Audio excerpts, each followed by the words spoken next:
nothing else sounds as good as WEFM, the clean, fresh sound. Rise and shine. Let's get ready to take on the day. Activated Mornings on WEFM 99.9 is on now.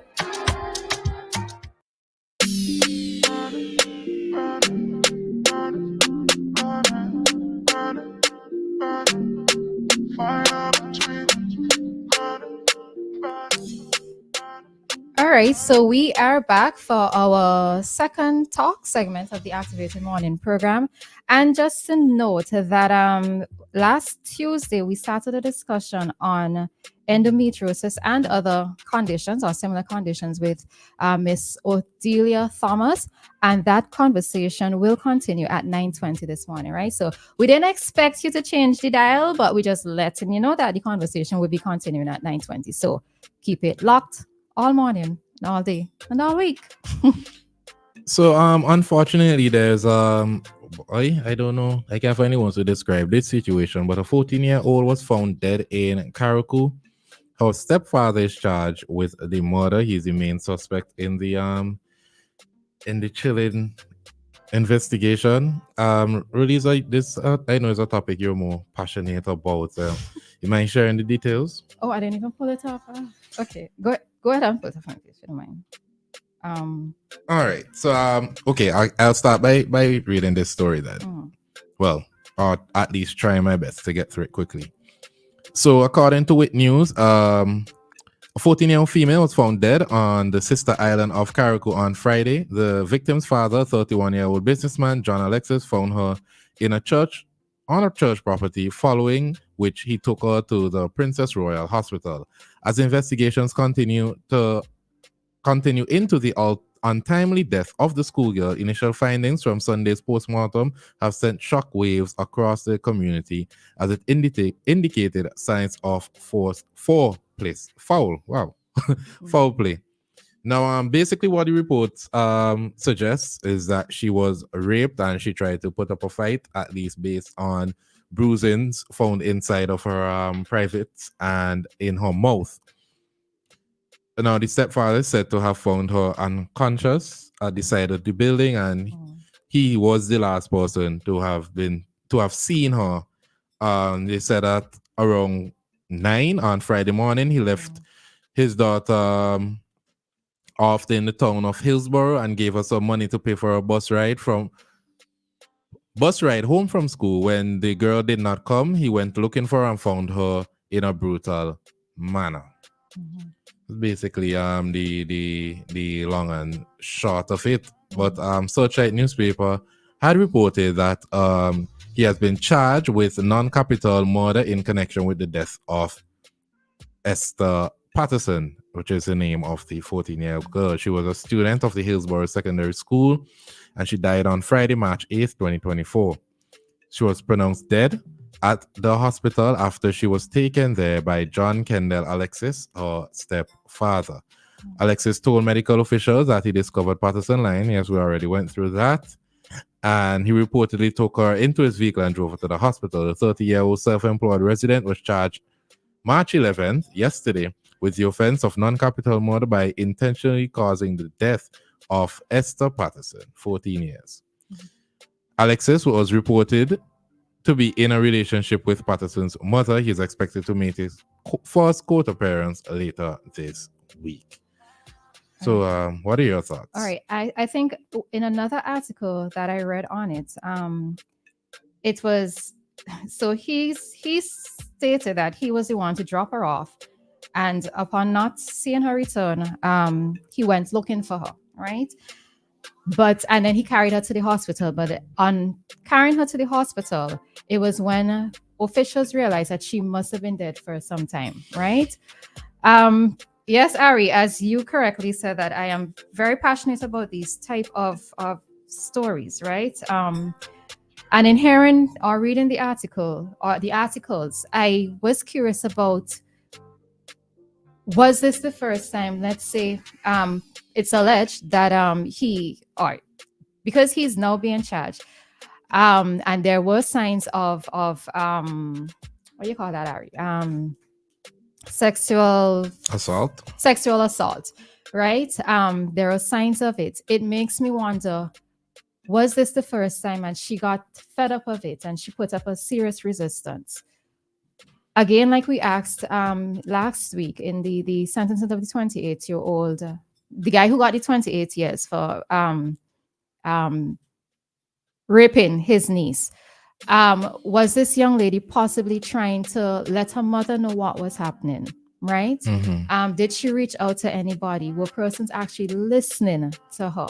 You know, because to have the situation now come down to a case of where it's been alleged that she was sexually violated, and sounds like she put up a struggle. Was it a case where she just found it overbearing and, you know, she was going to fight to the end, and unfortunately, this was the end for her? You know, sometimes I just want to knock some man head out. I'm sorry that I feel like I have to categorize. I'm categorizing the term as men right now, but at no age, right? At no age. It's 14, it's a 28-year-old, it's a 68-year-old. Leave people or leave females alone. It's like, why? I mean, we don't know if it's a man, to be honest. We're not sure if it's a man. The stepfather is he is the one facing charges, but unless we get the facts, or at least what the police believe is enough evidence to charge him, we really and truly won't know. But if there is, well, not if there is, the medical practitioners discovered that there were bruises and bloodstains inside of her vagina, and as well as aggressive marks around her neck and inside her mouth. So there must be some form of DNA testing to conclude that it was in fact the stepfather. And if it was, listen, we really need to get into the practices of putting prisons underneath prisons, and then below that prison you put another prison. So like hell. You need to be as close to hell as possible. Straight hell? Yeah, he need to feel the heat as much as possible. If it is that this is the person who did it. I mean, I always ask the question, right? How was a big hardback man? Because the report said that he's in his 30s, allegedly. If it is that he was the one that did this, what attraction could you have to a 14-year-old girl? And to your stepdaughter. I mean, the mother's right there. You have the mother of 14 years. I'm not even saying she's a young adult, so maybe there's something I find attractive. She's 14 years old. I always ask the same questions about those men in society that are dating secondary school and young college girls. What do you find attractive about these children? And you know, the other thing, the other part of it that we have to look at too as well, Ari, is, you know, sometimes as women, we have to be so careful of the men that we choose, right? The thing of it is that we won't always know. We might not always identify, you know, their vices, getting into a relationship with them. And I could see sometimes why some women say, you know, they prefer to be single for the rest of their life, especially once they've already had children, because you just don't know who it is that you're bringing around. You know, the person might be giving you a particular front, they might be giving you a particular face, you know, making it seem like they all lovey-dovey, they're showing affection towards your daughters and even your sons. We have to include the sons in this conversation, you know, showing affection to them. But is it with an ulterior motive? Are they in this relationship because of me as the woman, or is it that they're finding that it's easy pickings to have to be with me because I have a girl child or a boy child in the house, you know? So as women, we also need to look at these signs. Yes, you might love this man. Yes, this man might be providing for you and your child. But if your child comes to you and they tell you that they feel uncomfortable, I don't even care if it's a look. The man could be looking at her in a particular way and she feels uncomfortable. The child needs to be able to come to you and to tell you, Mommy, I feel uncomfortable. Mommy, you are to investigate the situation. And if the man seems to be a worthless man, get rid of him. No, I think it's just, there's something that we skipped over also. I think what caused suspicion by police is he's saying that he found her unconscious at the church, and then he took her into the vehicle. He came out to quarrel with her, wondering why she's there, and then realized that she wasn't responsive. But then investigation showed that she's been dead for a while. So how it is that you did not notice that this person was dead and you took her to? I think that is the main reason why they made him a suspect. So let's see. So again, one more time with the facts. The stepfather indicated that, and this is from News Today Grenada, the stepfather indicated that just after 9 a.m. on Friday, he dropped her off in the town of Hillsborough and gave her money to pay the bus to take her back home after school and to buy a drink for her break.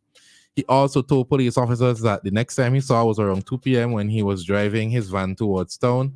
Alexis said that on reaching close to Pastor Happy's church near Brunswick Cemetery, he saw her sitting with her head leaning against the wall on a step leading to the back of the church building. He spoke of stopping the vehicle while coming out of it and soon started to quarrel with Esther, but she did not respond to him.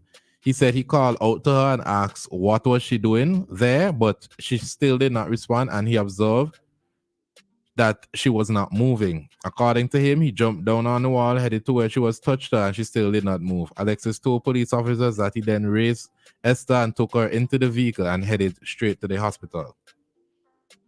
Yeah. You know, if you watch Morning Crampel, you know, if you watch these crime shows, the last person or the victim, or the not the victim, the accused or the criminal always returns to the scene of the crime. All right.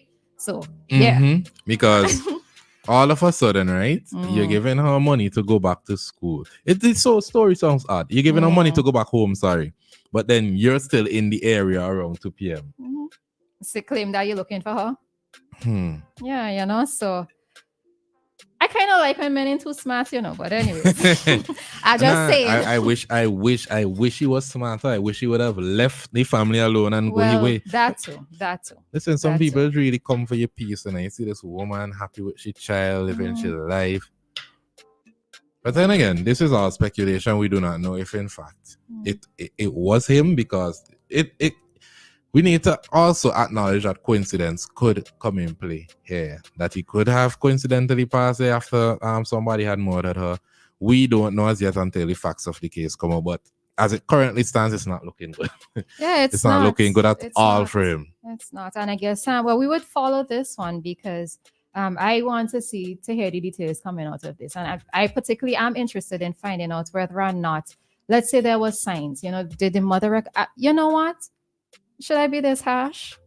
I'm not sure. On the mother? Yeah, I'm trying to. So I know that she would be going through the pain of losing her child and having to hear that her child has passed away under these type of circumstances. Yeah. But you know, I'm just the reason why I stopped and saying I'm not sure if I'm being harsh. It's, did she know the signs, or did she see the signs and did she ignore them? Right. But because I don't know that for a fact, or if that was the reality, I'm pulling back my words. And sometimes you don't always see the signs. Because a lot of people, I always say, before they used to separate the special people and the people that have the normal cognizant processing, and then after a while they put everybody together, so it's hard to tell who is who in situations. Exactly what I say. Sometimes people walking around acting like they're normal and they're not normal. So they present themselves as somebody normal, somebody respectable, and you're thinking, okay, this is a normal, respectable. You have no idea what's going on in their mind, because we live in a society now where we don't separate these people. We do not know. And then it's also very difficult to tell who has these psychological issues. Yeah. And I always have to say psychological issues, because any man who is looking at a child and is attracted by a child, something is wrong with you. Or even something as vile as rape, like rape. Well, rape, definitely something wrong with you. Definitely. But when it comes to assaulting children, both male and female, what could you find attractive about a child, a 14-year-old child? Yeah. It's just unfortunate that that the mother has to go through this. Calling to reports, her name is Shireen Guy. Now, her photo was the photo that began circulating, and I feel like because media houses didn't really know who it was. They didn't really caption it, but when you go to Grenada news sites, they have a name and information there. So unfortunately, the community then she was the face on this. I think it's only SVG times I've seen a picture of the little girl, but it is very unfortunate. Let's take this quick call before we wrap up this segment. Good morning, caller. Hi, caller. Morning. Good morning. All right. If you could just turn down the device that you're listening to us on. Oh, you hearing me? You hearing me through that? Yeah, that's better? Yeah, we're hearing you. Yes, we're hearing you. All right. So there are a couple of questions that crossed my mind as I listen to you guys with this story. One is if the evidence shows that the person deceased a while before the young man brought her to the hospital, he should be. Why should he not be? I'm saying he should be charged for tampering with evidence, because when you meet somebody dead, you don't move them. You call the authorities, right? Yes. Because for forensic reasons. Correct. Number two, how big is Karakou that it took him to go specifically to that location in looking for the young lady? He went directly to that location, and he does not say, well, in the report, that he was searching for her, looking all over the place. He went this place or that place, and did not find her. And then in his searching, he ended up going to that location, and he found her there when she should have been at school. Right. The other question I have is, what kind of stepfather was he to her in terms of, taking care, providing, and such and so on and so forth. And what kind of husband or boyfriend was he to the child's mother? All these ideas, thoughts need to come into play, so that they in order to find out whether he's guilty of this crime or not. But listening to what you guys saying, I strongly feel that he is guilty. Sounds that way. It not sounding in his favor at all. Things not sounding in his favor. Yeah. But unfortunately, we still have to wait and get the facts from the case. And unfortunately, we don't even know if the facts from the case will be the facts. But we can hope and pray that the mother at least and the family would at least receive some sort of closure. Yeah, I believe that the police officers and so forth, you need to have some police officers, let me say, guys who are assigned to these kind of crimes should have special training. Yep. So that they can know, because I mean, I live in America here, and I listen to case and that sing songs difficult and everything, and they always 99% of the time they always find out who is the perpetrator, of the crime. So because they've been specially trained, they watch everything. If you notice, if a small plane falls out of the sky, they investigated to see what is the cause, so that they can better they can improve in the manufacture of plane in the future. You know what I mean? Even an accident, when an accident occurs, the police can come, detective could come and say, okay, you were driving 40 in a 30-mile zone. By they look at the tire marks and everything, and they do all these investigations and find out things. So they need to be more efficient in these investigations in the Caribbean. If police got to be sent away for special training, so let it be, and crime will be more easier taken care of. The truth of matters will be found out. Much easier. All right. Have a good day. Okay, thanks. All right. Thanks, caller, for your contribution. Unfortunately, we have to bring this segment to an end. The time is now 8:04, and your time check was brought to you by New Haven Funeral Home. Death